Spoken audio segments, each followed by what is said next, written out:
तो आपको जैसे कि पता है 15 सितंबर के बाद यहाँ पर 15 सितंबर 2025 के बाद ये हमारे फॉर्म भरना चालू हो रहे हैं सभी शहरों में। सबसे पहले कि हम बात करें जो हमारे जबलपुर में है, जबलपुर में भी भरेंगे, दमोह में भी भरेंगे, और भी मुख्य जगह हैं जहाँ पर हम नरसिंहपुर कह सकते हैं, नरसिंहपुर में भी ये फॉर्म भरेंगे, और भी मतलब और भी क्षेत्र हैं जहाँ पर यह मुख्यमंत्री लाडली बहना योजना के फॉर्म भरने वाले हैं। यह फॉर्म को आपको कैसे भरना है आज की वीडियो में हम आपको स्टेप बाय स्टेप मतलब सिखाने वाले हैं और भर कर दिखाने वाले हैं। तो वीडियो को बिल्कुल भी इसके मत कीजिएगा, वीडियो को स्टेप बाय स्टेप देखिएगा।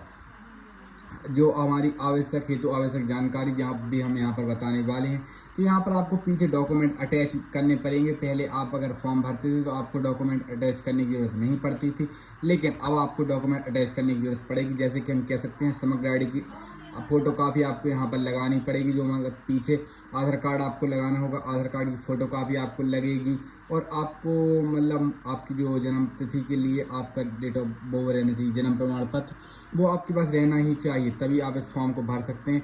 पुराना भी चल सकता है आपके घर में, अगर पुराना भी आपका जन्म प्रमाण पत्र है और आपका जो वार्ड क्रमांक रहता है, जाति प्रमाण पत्र, आय प्रमाण पत्र, यह भी अब मतलब आपको मुख्य डॉक्यूमेंट लगने वाले हैं। इसीलिए सबसे अनुरोध है कि आप जल्द से जल्द अपने डॉक्यूमेंट बनवा लें, तभी आपका यह फॉर्म भरा जाएगा।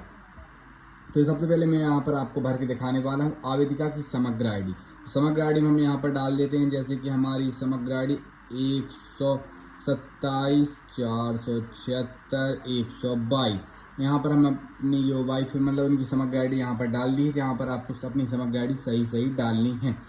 यह तो हमने अपनी समग्र आईडी डाल दी है, लेकिन यहाँ पर आपको जो मतलब जिनका आप फॉर्म भर रहे हैं उनकी महिला का मतलब समग्र आईडी उनकी स्वयं की आईडी आपको यहाँ पर डालनी है। आपको परिवार आईडी यहाँ पर नहीं डालनी है। कुछ लोग यहाँ पर डिस्टर्ब कर देते हैं, जो मतलब कुछ लोग फॉर्म भरते हैं तो वो डिस्टर्ब हो जाते हैं, तो मतलब गलत भी फॉर्म भर देते हैं। इसीलिए आपसे यही अनुरोध है कि आपको गलत नहीं भरना है, सही भरना। यहाँ पर आपको आधार नंबर की बात करें तो यहाँ पर हम आधार नंबर भर देते हैं।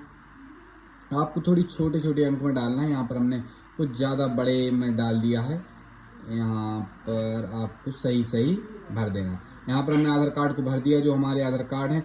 यहाँ पर हम अपने मतलब ओरिजिनल ही डॉक्यूमेंट यहाँ पर डाल रहे हैं। आपको कोई भी मतलब ऐसा तो कोई मतलब कुछ करता नहीं है डॉक्यूमेंट के साथ में, इसीलिए आपको यहाँ पर आधार नंबर 12 अंक में जो डिजिट रहते हैं वह आपको यहाँ पर सही डाल देने हैं।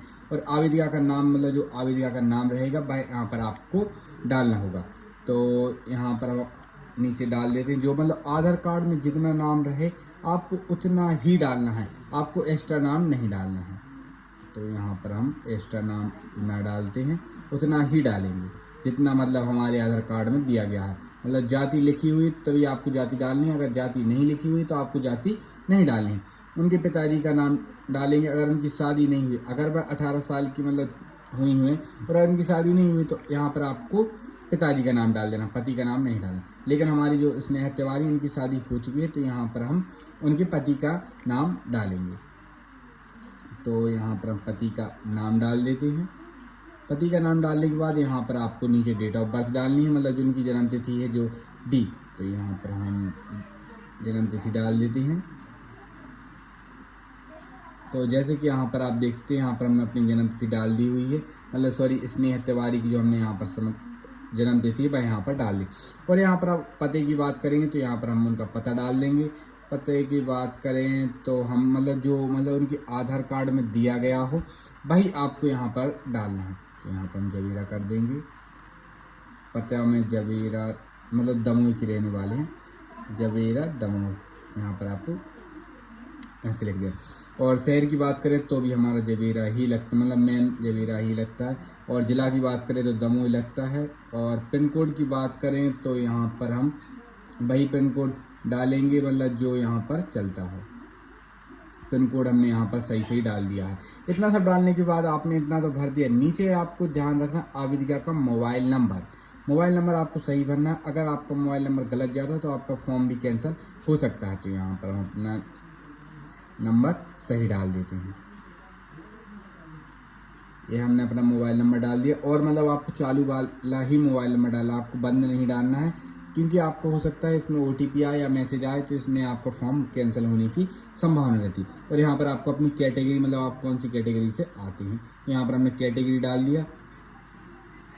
मतलब हमें ऐसा लगता है कि हमने गलत तो नहीं डाल दिया है, हाँ मतलब हो सकता है कुछ मतलब डिस्टेंस हो गया हो।